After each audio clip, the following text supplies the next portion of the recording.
For the last 50 years, the Volkswagen Golf has been a household name in New Zealand. While not as striking as the latest Korean offerings or as common as the Japanese cars, it stood the test of time by being one of the most affordable tickets into classy European car ownership, while also catering to the enthusiast car market with the GTI and Golf R offerings. But today, with the complete domination of SUVs and crossovers, Golf sales have steadily declined over the last decade, but they still manufacture it, and it still appears to be a great car as far as I can see. And so today we're going to take a closer look at the latest Mark 8 Golf and see if you should still buy one in 2025. The range kicks off with the Life for 46 grand, this, the R line for 52 grand, for another 3 grand you can have the plug-in hybrid version of this, the GTE, and then for 70 and 75 grand respectively you have the performance market options, the GTI and the Golf R.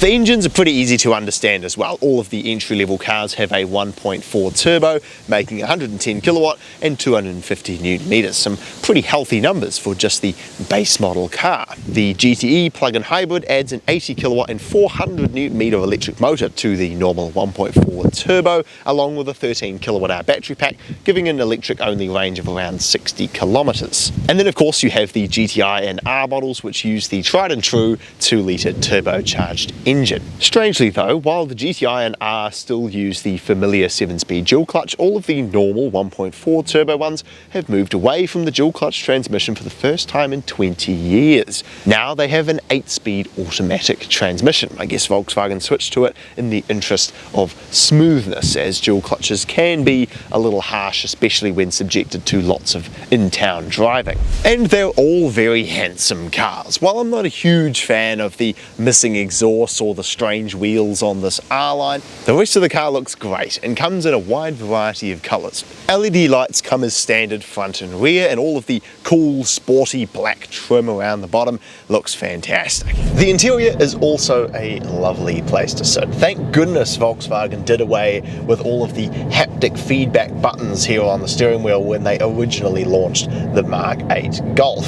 This being the facelift model, they finally restored the physical controls. So now you have buttons here for the adaptive cruise and lane keep assist system on one side, and on the other side the controls for the radio and to adjust the fully digital driver's display. You can change what the gauges look like on both sides, you can even change the colour, and if you really want to, you can turn off the gauges altogether and just have one ginormous map. The infotainment system is also pretty easy to use and is very well specced. I must admit, I've kind of come around to the slidey haptic feedback buttons to adjust the temperature.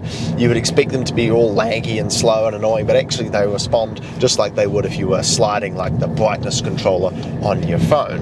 While you do have to dive into a few menus to adjust certain things like the fan speed, there is no physical control to adjust it, you have to dive into a menu. At least they have put some shortcut keys down here to access the drive mode selector, the climate control functions, and a few other bits and pieces. As expected, it has very smooth modern graphics here on the built-in navigation system, along with provisions for the radio, Bluetooth, along with wirelessly connecting Apple CarPlay and Android Auto should you wish to use those functions instead. It's also got a very high definition reversing camera and parking sensors all around, which makes parking very easy, although surprisingly it doesn't have a 360-degree camera, which I feel for an over $50,000 car it really should have. The rest of the driver aids though are very comprehensive, with forward collision warning, rear cross traffic alert, and blind spot monitoring, which is especially useful here on the motorway, along with a very well calibrated adaptive cruise control and lane keep assist system. Once you get out here onto the motorway, you just set the speed that you want to go and sit back, relax, and the car will do the majority of the work for you. Certainly all of the braking and accelerating as it works, even right down to being completely stationary, and you can feel the steering wheel moving in your hands as well, which sort of takes the stress out of making sure that you're staying right in the middle of your lane. They work really well.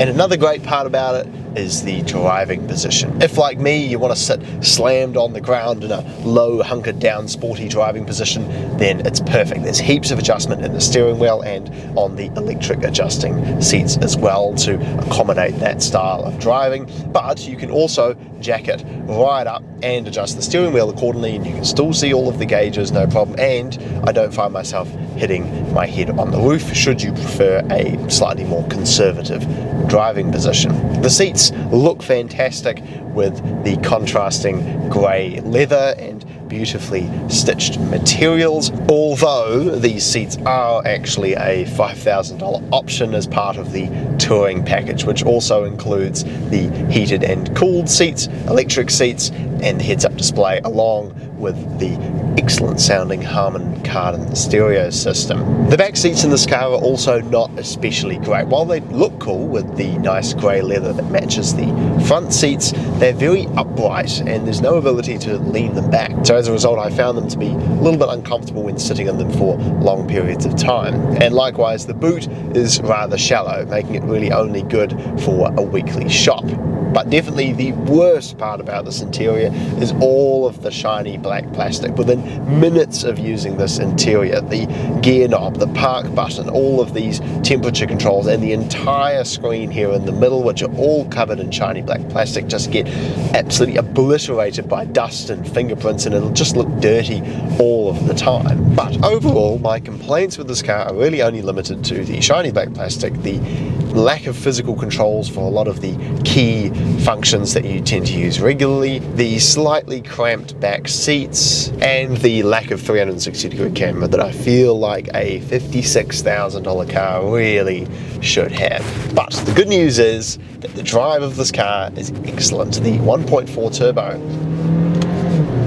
packs some serious punch and makes for a really fun driving experience. The handling, as you would expect, is really good. The steering feel is great, throttle response is good, the brakes are confidence inspiring, and it gets pretty decent fuel economy as well. It's rated at 7 litres per 100k, which for a car with, more than enough power to get out of it its own way is pretty acceptable. I guess the best way to summarise the new Golf is that it's a jack of all trades and master of none. While it doesn't necessarily push the limits of technology inside or under the bonnet, it drives great and offers a pretty decent amount of features for the price that you pay. So, what do you think? Would you buy a Mark 8 Golf? Let us know down in the comments, and we'll look forward to seeing you in the next review.